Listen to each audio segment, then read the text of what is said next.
السلام علیکم. بے حد شکریہ. اور کاروان ہوا کے زیر اہتمام آج کا پروگرام جو کہ ترتیب اس طرح سے دیا گیا ہے کہ اس پہ تینوں کتابیں مرد شعراء کی ہیں، تو اس لیے یہ کاروان آدم و حوا بن گیا ہے. تو اس لیے ہم اس کاروان آدم و حوا میں دونوں برابر شریک کیے جانے پر آپ کو شکر گزار ہیں کہ آپ نے دعوت دی. محترمہ سلیم یونس صاحبہ نے اور منظر نقوی صاحب نے اور امام قاصر صاحب سے بات ہوئی، تو میں واقعتاً بہت زیادہ شکر گزار ہوں. ایک ایسے شاعر پر بات کرنے کے لیے دعوت دی گئی جن پر بات کیا جانا ضروری ہے اور بار بار بات کیا جانا ضروری ہے، کیونکہ جب ہم غلام محمد قاصر کی بات کرتے ہیں تو ہمارے ذہن میں ایک بڑا خوبصورت لفظ طارق ہاشمی نے اپنی کتاب میں استعمال کیا، نغمہ ذات. وہ بار بار ان کی پوری اس کتاب کا جو ایک لب لباب کہیے، ایک تھیوری کہیے، وہ انہوں نے بڑی اچھی اڈاپٹ کی. وہ کہتے ہیں کہ لوگوں کے لیے شعر جو ہے وہ شاید اوزان ہے اور یا بہور ہیں یا ان کا کوئی اہتمام ہے ٹیکنیکس کا، یا خارجی مسائل کو اس طرح سے پیش کیا گیا کہ وہ شور و غوغا بن گئے ہیں. لیکن غلام محمد قاصر ایک ایسے شاعر ہیں جو اپنی شاعری کا التزام اس انداز میں کرتے ہیں کہ خارجی مسائل خارجی نہیں رہتے، بلکہ وہ ان کا نغمہ ذات بن کے اپنے ارد گرد کے مسائل کا بھی احاطہ کر لیتے ہیں. تو یہ اس پوری کتاب میں جو میں نے لفظ پڑھا، تو جیسے کوئی لفظ پڑھ کے آپ جھوم اٹھتے ہیں، تو نغمہ ذات کسی شاعر کا اگر کوئی خارجی مسائل کو، اپنے ارد گرد کے مسائل کو اپنا نغمہ ذات بنا لے تو وہ اس کا نغمہ شعر بھی بنتا ہے، وہ اس کا نغمہ ہنر بھی بنتا ہے. تو غلام محمد قاصر کی شاعری میں ہمیں یہی نغمہ ذات پورے جہان کا دکھ سمیٹ کر ایک اپنے دائرے میں اپنی ذات کا حصہ بناتے ہوئے نظر آتے ہیں. ابھی جس طرح سے منظر نقوی صاحب نے جن اشعار کا حوالہ دیا ہے، اور ابھی مجھ سے پہلے ایک بہت خوبصورت اسپیکر نے بات کی کہ مارکسزم اور حسینیت کے حوالے سے غلام محمد قاصر کی شاعری میں حسینیت ہی مارکسزم کی ایک شکل ہے. جو ان کے ہاں حسین ہے وہ حق کا ایک ایسا استعارہ ہے جو تمام سرمایہ دارانہ نظام کی نفی کرتے ہوئے، طبقات کی کشمکش کو پار کرتے ہوئے ایک ایسے عالم کو کشید کرتا ہے جس میں امن ہو،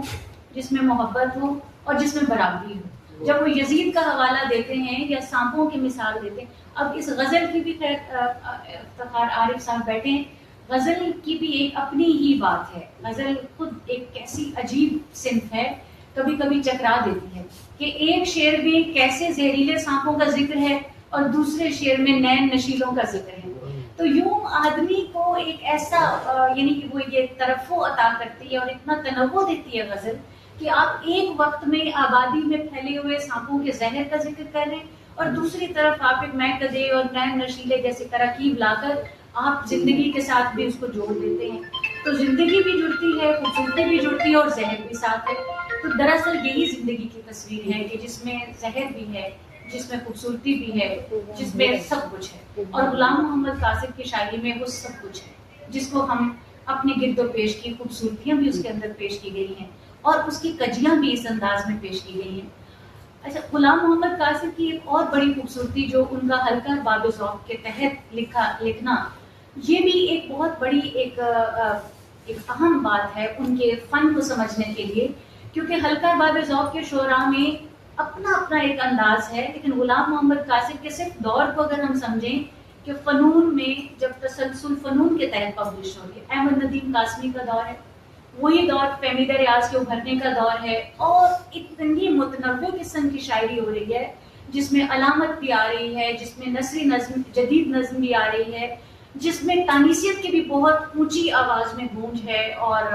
جب انقلاب کی باتیں ہیں تو وہ بھی اپنی حدوں سے پرے ہیں. اب ایسے میں ایک شاعر ایک اپنا مفاہیم اخذ کرتا ہے اپنے ادب کے لیے، اپنی ذات کے ساتھ اس کو جوڑ کر، اور وہ مفاہیم ان کی شاعری کا جب ہم مطالعہ کرتے ہیں تو جا بجا نظر آتے ہیں کہ وہ کسی سے متاثر نہیں ہیں. تراکیب ہیں تو وہ ساری کلاسیکل شاعری کے ساتھ ایسے ان سے اس طرح مستعار لی گئی ہیں کہ وہ بالکل ایسے ان میں نیا پن بھی آ جاتا ہے اور وہ روایت کے ساتھ بھی جڑے ہوئے ہیں. تو نہ روایت سے انحراف ہے، نہ روایت کے اندر اتنا اس کا التزام ہے، اہتمام ہے روایت کا کہ ہمیں یوں لگے کہ یہ شعر تو شاید ہم نے پہلے کہیں پڑھا ہوا ہے. اگرچہ موضوع وہی ہوں گے مگر ان کے اندر ایسا کوئی تنوع، ایسی کوئی جدت لائے ہیں وہ اپنے من میں ڈوب کر، جیسے وہ کوئی نیا نغمہ انہوں نے کریٹ کیا ہے تو یہ غلام محمد قاصد کی غزلیات میں ہمیں خاص طور پر یہ اہتمام بہت خوبصورتی کے ساتھ نظر آتا ہے. شعر تو منظر نقوی صاحب سے زیادہ اچھے میں پڑھ نہیں سکتی، اور افتخار عارف صاحب کے سامنے اشعار کا منکرت کرنا بھی میرے بس میں نہیں ہے، اس لیے میں نے بڑے اچھے شعر لکھے تھے، لیکن بیشتر یہاں تقریب کے دوران بھی پیش ہو گئے، پڑھے بھی جاتے رہیں گے. لیکن غزل کے ساتھ ساتھ غلام محمد قاصد کی نظم کی جب ہم بات کرتے ہیں تو وہاں پر وہ ترقی پسند آہنگ ان کے ہاں ہے. اگر ہم اس پر غور کرتے ہیں تو وہاں ترقی پسندی کی بہت اونچی لے ہے. وہاں ہمیں ہلکا ارباب ذوق کی داخلیت والے مسائل، فلسفیکل مسائل وہ اتنے زیادہ گھرے ہوئے نظر نہیں آتے، بلکہ نظم کے اندر وہ مزدور کی بات جب کرتے ہیں تو وہاں بالکل وہی لہن ہے جو ساحر بجرانی جب مزدور کی بات کرتا ہے وہ بالکل ویسا ہی ہے. جیسے مجاز مزدور کی بات کرتا ہے وہ بالکل ویسا ہی ہے. لیکن وہ ایسے مزدور کی بات کرتے ہیں غلام محمد قاصد جو مزدور اپنے فن پر ناز کرے، اپنی محنت پر ناز کرے. وہ کسی جو ہے وہ کاف و عمرہ کے محل اجاڑنے کی بات نہیں کر رہا، یعنی وہاں ایک اپنے ہی کام میں سرشاری کا ذکر ضرور ہے، لیکن وہ مزدور اپنی طرح سے وہ سمجھتا ہے کہ وہ اپنی محنت سے جو شمع روشن کر رہا ہے اس سے شاید زمانے میں اجالا ہے اور ہے. مگر دوسرا پہلو بھی یقیناً یہاں موجود ہے کہ مزدور کی اپنی زندگی کا جو اندھیرا ہے وہ بھی ایک اہم موضوع رہا ہے ہمارے اردو ادب میں. تو یہاں پر مزدور کا نغمہ جو ہے وہ مزدور کا ذات کا ایک اپنے اوپر فخر کا گیت تو بن سکتا ہے، لیکن وہ کوئی بڑا انقلاب کا نعرہ نہیں بنتا. تو یہاں پر ایک اور ان کا جو نظم کے اندر جو ان کے ہاں تنوع ہے اس میں ان کا جو آپ یوں کہیے کہ وہ ماحولیات کو بھی کہیں نہ کہیں جا کر ان کے موضوعات جا کر ٹچ کر رہے ہیں، لیکن ساتھ ہی وہ ہاؤسنگ سوسائٹیز ایک جو ہے ان کے ساتھ جڑے ہوئے انسانوں کا استحصال ہے، وہ تمام چیزیں ان کی نظم کا حصہ بنتی ہیں. ایک اور چیز، ایک اور نظم کا حوالہ یہاں طارق ہاشمی صاحب نے بھی دیا ہے. وہاں پر قابل غور بات یہ ہے کہ انہوں نے اپنے خیال کی ترسیل کے لیے کوئی لفظ اگر انگریزی سے آتا ہے تو اس کو انگریزی میں بھی پیش کیا ہے، اگر کسی اور زبان سے بھی وہاں غور کرتے ہیں تو وہ اس میں بڑا، لیکن ان کی فنکاری یہ ہے کہ وہ اس کو بڑے اچھے انداز میں پیش کرتے ہیں. آپ نے شاید کو نظم ان کی ہے جس میں وہ انیشیل کا لفظ بھی استعمال کر رہے ہیں کہ جو ہے انیشیل انسپیکشن نوٹ، تو مجھے ملے گا نہیں اس لیے میں نے اس پہ چھیڑا نہیں، میں نے نشان سے کیا. آپ اس میں صرف ان کی فنکارانہ صلاحیتوں کی طرف داد دیے بغیر نہیں رہ سکتے. خدا کے آفس میں دوپہر کو فرشتے سروس بکیں اٹھائے ہوئے کھڑے تھے. سروس بکنگ، فرشتے سروس بکیں اٹھائے ہوئے کھڑے تھے کہ ہر ملازم کی سیلری 2/3 تخفیف چاہتی ہے. تباہیوں کی ہر ایک فائل کے جس میں سیلاب، زلزلوں، قحط اور وباؤں کے کیس پٹ اپ تھے. بس انیشل کی منتظر تھی. مفاد عامہ کے سیکشنوں میں کلرک میزوں پر سو رہے تھے. تو یہاں کلرک جو ہے وہ ایک علامت بنتے ہیں کہ یہ کلرک نہیں سو رہے، وہ جنہوں نے سب کچھ کرنا ہے وہی سو رہے ہیں. تو یہ ایک طرح سے ان کا ایک اپنے اندر ایک احتجاج کی لہر تھی. ان کی نظموں میں بہت نمایاں عناصر موجود ہیں جو ان کو مجھے لگتا ہے کہ وہ ترقی پسندی کے مینار میں، چونکہ یہ ایک موجودہ ایک ایسا دور ہے جس میں بیک وقت ترقی پسندی، ہلکا ارباب ذوق، علامت، جدیدیت، فلسفیکل ساری چیزیں، لیکن وہ جہاں شاید جس سے متاثر ہو، جو اسے موضوع متاثر کرے، وہ کسی تحریک کے ضمن میں نہیں بلکہ ایک اپنی داخلی اس تجربے کو انجوائے کرتا ہے جہاں اس کا دل چاہتا ہے، جو چیزوں سے انسپائر کرتی ہے. تو غلام محمد قاصد کی شاعری ہمیں ایک ایسی شاعری کے طور پر نظر آتی ہے جو کسی کے کہے کے بنیاد پر نہیں، کسی خاص سلوگن کو پروٹوکول دینے کے لیے نہیں، بلکہ ایک اپنے ایک آزاد من شاعر کی طرح سے جہاں ان کا دل چاہا، جہاں جس گیت پر ان کے دل کے تار چھڑے انہوں نے وہیں سے اپنا نغمہ شروع کیا. تو یہ غلام محمد قاصد کی ایک بہت ہی خوبصورتی ہے. دوسری جس نظم کو میں بہت بار پڑھا میں نے، اور مجھے یقین کریں کہ اس نظم سے بہتر نظم میں نہیں کہتی کہ نہیں لکھی گئی ہوگی، لیکن بڑا منفرد انداز میں جس طرح سے یہاں ایک میں 2 لائنیں آپ کے سامنے پیش کروں گی جس میں آپ صرف شاعرانہ انداز کے ساتھ ساتھ ان کے مشاہدے اور ان کے شاعرانہ جو انداز ہے اس کو بھی اپریشیٹ کیے بغیر نہیں رہ سکتے. کہف القحط، ان کے اس کے آج بھی ایک قبر گم گشتہ کا نشان اور اپنے معدوم کل کے لیے خطہ اماں ایک ساتھ ڈھونڈ رہی ہے. اس کے ننگے تلووں سے چھونے والی تپش کی لہر لہر اسے